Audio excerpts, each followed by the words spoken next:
Bonjour et bienvenue dans cette nouvelle vidéo qui, comme vous l'aurez vu sur le titre, est le quatrième épisode de Strat What If. Cette fois-ci parlant de la bataille de Hoth.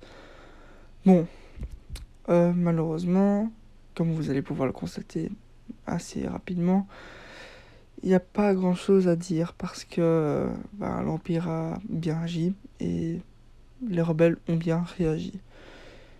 Bon, par contre, j'aurais quand même fait certaines choses différemment, et c'est ça que je vais exposer dans cet épisode. Mais comme vous pourrez le voir, il n'y a quand même pas grand chose à faire différemment, quoi. Mais bon, comme d'habitude, d'abord d'autres choses à vous dire. Quand j'ai commencé cette chaîne, je me suis dit, j'allais faire ces vidéos, rien que pour le fun, et on verra. Je m'attendais pas à ce qu'il y ait beaucoup de gens qui voient les vidéos, et en effet, il n'y a pas énormément, mais ça fait quand même plaisir de voir que, par exemple, 30 personnes ont vu le deuxième épisode de Strat What If. Du coup, voilà, juste je voulais dire ça et merci, j'imagine, du coup. Bref, passons à la vidéo. Donc, la base Echo. Voilà le nom de la base des rebelles sur Hoth. Comme vous le savez, elle est attaquée par l'Empire après avoir été découverte. Je vais séparer cette vidéo en deux parties. La première partie va être ce que l'Empire aurait dû faire pour peut-être détruire tous les rebelles. La deuxième partie sera qu'est-ce que les rebelles auront pu faire pour, perdre moins de gens lors de la bataille. Du coup, voilà, comme ça vous savez, commençons maintenant avec la partie sur l'Empire. Donc nous savions que l'Empire est en orbite, en train d'attendre que des vaisseaux rebelles essayent de fuir. Maintenant, il y a plusieurs choses que j'aurais évitées.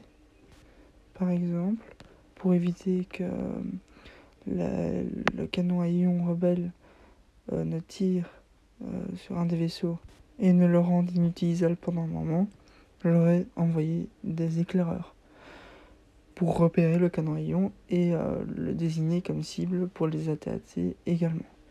Mais bon, ça, c'est un détail par rapport à ce qui va venir. En effet, j'aurais surtout envoyé les vaisseaux impériaux vers la planète, presque immédiatement.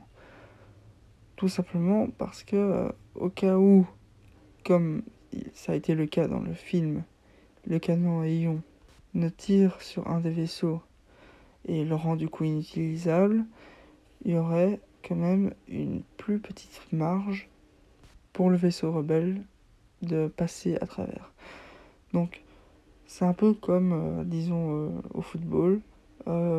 Si un attaquant se dirige seul vers le but adverse, si le gardien fait une sortie de but pour attraper le ballon, il y a moins de chances qu'il ne marque, tout simplement vu que la marge pour passer est plus petite. Exactement le même principe maintenant. Voilà pour la partie sur ce que l'Empire aurait dû faire. Je sais, c'est très court. Je suis bien au courant. Et je m'en excuse, mais c'est pas possible de faire plus long. Tout simplement parce qu'ils ont bien agi. Pas parfaitement, certes, mais bien. Je suis sûr que si l'amiral Trump était présent, il aurait trouvé un moyen que moi je ne pourrais pas trouver pour détruire tous les rebelles. Du coup, voilà. Maintenant, passons du point de vue des rebelles. Déjà, j'aurais agi différemment pour faire passer les vaisseaux.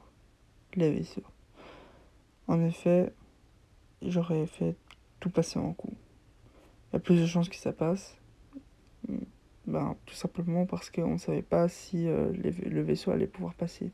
Et si il n'aurait pas pu, au moins, ceux qui seraient détruits servaient de bouclier pour ceux qui pouvaient passer. Mais j'aurais aussi opté pour une autre stratégie.